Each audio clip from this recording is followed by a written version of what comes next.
Lou said and Ross alluded, progress on this topic would not be possible without the support and grassroots efforts of the folks that are participating in this chat and the folks that are in your guys' orbit. And so what actually is this topic, right?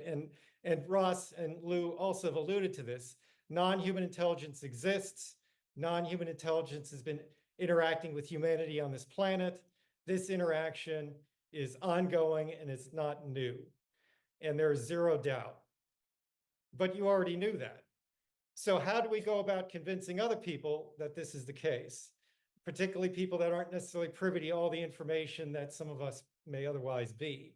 And so there's three principal lines of effort, three principal sources of data. There's essentially the first principles argument, which basically says, counter to common belief, that life is common in the universe. How do we know life should be common in the universe? There's 20 billion sun-like stars in the universe. The sun is a population 1 star. There are planets like this, there's stars like the sun that are 5 billion years older than the sun. That's plenty of time for other civilizations to evolve on these other planets. There is recent scholarship that says that life evolved on Earth in the Hadean era. The Hadean era was before the crust even cooled. There's recent scholarship that says that microbes have been found in terrestrial rock that have dated to 2 billion years ago, essentially in stasis. So life evolved here very quickly. There are many, many planets like the sun, and there are many, many planets that are much older than the sun.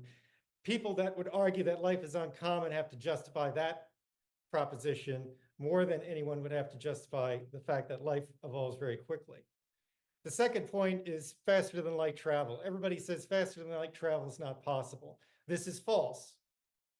Miguel Alcubierre, a postgraduate student at the University of Mexico in 1994, solved Einstein's equations for an effective faster than light mechanism. NASA has investigated this. Everyone accepts his solution as valid. His solution requires negative energy. In 1960, quantum physics demonstrated or predicted the reality of negative energy. In the 90s, the Casimir effect was demonstrated in the laboratory. The Casimir effect demonstrates negative energy. The expansion of the universe, which is caused by dark energy, is negative energy. So we have a solution to Einstein's equations that allow effective faster than light travel. We've got the existence of negative energy proven. This isn't an engineering solution. This isn't a means where we can go and do this, but theoretically it's possible. And this is not argued by modern scholarship. So from a first principles, life is more than likely common, and we know that Einstein's equations support effective faster than light travel. That's the first principles argument. The second is the testimonial. Perhaps there are people out there that may know more than some of us might know, including people that have been in the intelligence community, such as myself. So we can look at several presidents, Barack Obama, President Trump. They both said UAP are real.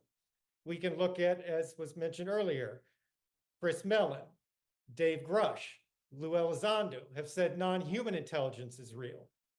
We can look at Lord of the Fleet, Lord Hill Norton, a chief of the defense staff in the United Kingdom in past years, have said UFOs are real.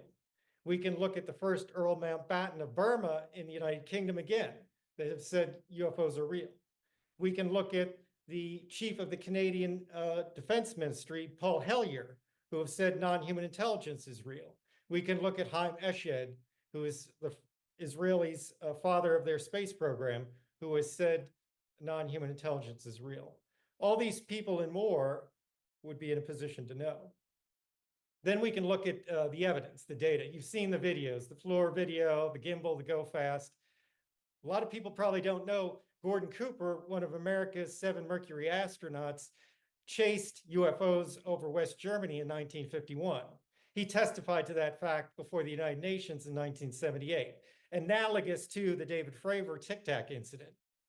We can look at the UFO incursions over the Northern Tier ballistic missile early warning sites in the 70s and the document supported and testimony supported readiness status change of our ICBMs in the 60s at Malmstrom Air Force Base where many missiles were taken offline by a UFO. The analogous thing happened in the Soviet Union contemporaneously. In their case, the missiles were brought online. There's an agreement between the United States and, at the time, the Soviet Union, intending to reduce the threat of nuclear war, that talks about each party notifying the other if UFOs are impinging on their warfighting systems, because this was recognized as a fact. There's documentary evidence, the Twining memo from 1947. General Nathan Twining, future Chief of Staff of the US Air Force, wrote a memorandum that said the UFOs are most likely extraterrestrial.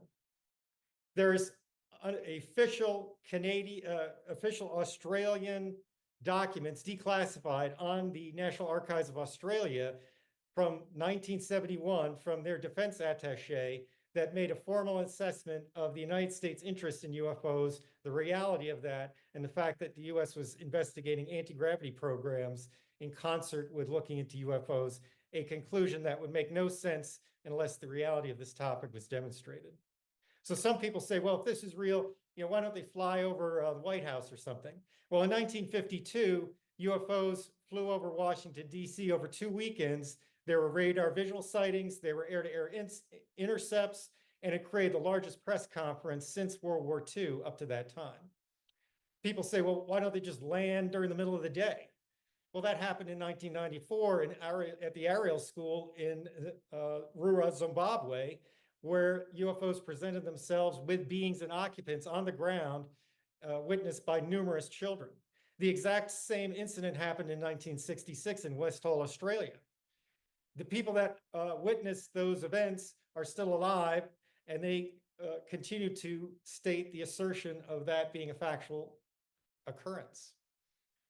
So these things taken together, along with much other evidence, suggest that this is absolutely true. And I'm speaking to you today to tell you that there is zero doubt this is absolutely true. I know this personally. So the way to solve this problem is to motivate the grassroots. Political activism is the solution to restoring proper oversight, developing a process for responsible disclosure, and advancing society through the efforts of that process. So I salute you for your participation in this event. Again, I thank New Paradigm Institute. I'm humbled to be able to address you and participate with you in this historic occasion, and I wish you the best. God bless.